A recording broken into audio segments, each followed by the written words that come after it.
બોટાદ શહેર અને જિલ્લામાં ગઈકાલે જોરદાર પવન અને કરા સાથે પડેલ કમોસમી વરસાદથી ગ્રામ્ય વિસ્તારોમાં બાગાયતી અને ખેતીના પાકોને નુકસાન થયું છે। જિલ્લાના સમઢિયાળા ગામે બાગાયતી પાક જેવા કે આંબા, ચીકુ, પપૈયાના પાકમાં નુકસાન થયું છે। મોટા પ્રમાણમાં કેરીઓ ખરી પડી છે, તેમજ તલ, જુવાર, શાકભાજીના પાકોમાં નુકસાન થયું છે। ત્યારે સરકાર દ્વારા સર્વે કરી ખેડૂતોને સહાય આપવા ખેડૂતો માંગ કરી રહ્યા છે।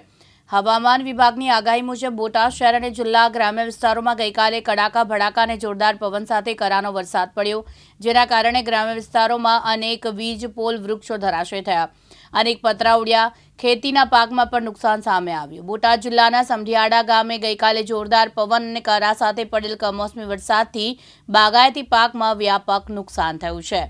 ગામ સમઢિયાળા નંબર 1 અને બોટાદ જિલ્લો।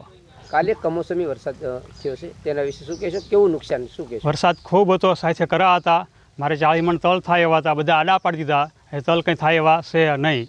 કયા કયા પાકને નુકસાન થયું? તલ છે, પછી ઝાયર છે, આંબા છે, ચીકુડી છે, બધાને નુકસાન થયું છે। આપની શું માંગ છે? મારી માગ છે સરકાર થોડીક સહાય ખેડૂતને બધાને આપે। 17 પાણ તલમાં મેં પાયા હતા, 10 વાર દવા છાંટી હતી, બધા તલ આડા પાડી દીધા છે, નુકસાન ખૂબ થયું છે। આપની શું આશા છે?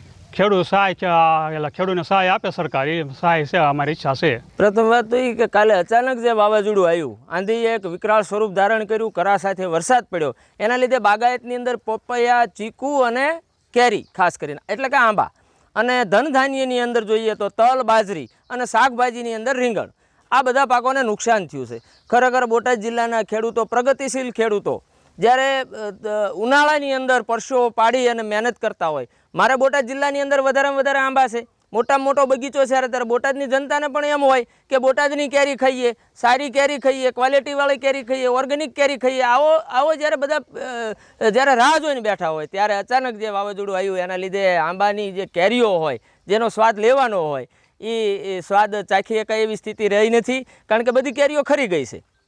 70% માલ ખરી ગયો નીચે। ત્યારે તલની અંદર પણ એવું છે, ચીકુની અંદર પણ એવું છે, રીંગણની અંદર પણ એવું થઈ ગયું છે, પપૈયાની અંદર પણ એવું થયું છે। એટલે ખાસ કરીને વાત કરવા જઈએ તો ખેડૂત છે એ હર હંમેશા, કારણ કે જગતનો તાત છે, એ બેઠો થાય છે, પડી જાય છે, બેઠો થાય છે અને પડી જાય છે, છતાં ખેડૂત ખેતી નથી મૂકતો। ધોમ ધકતા તડકાની અંદર પણ ખેડૂત મહેનત કરી, પરસેવો પાડી અને લોકોને ધનધાન્ય પૂરા પાડે છે, લોકોને ફળ ફ્રૂટ પૂરા પાડે છે। ભલે પૈસા તો એક વ્યવહારનો સ્વરૂપ છે કે પૈસા આવે ને જાય, મળે ના મળે, છતાં ખેડૂત એ ખેતી છોડતો નથી।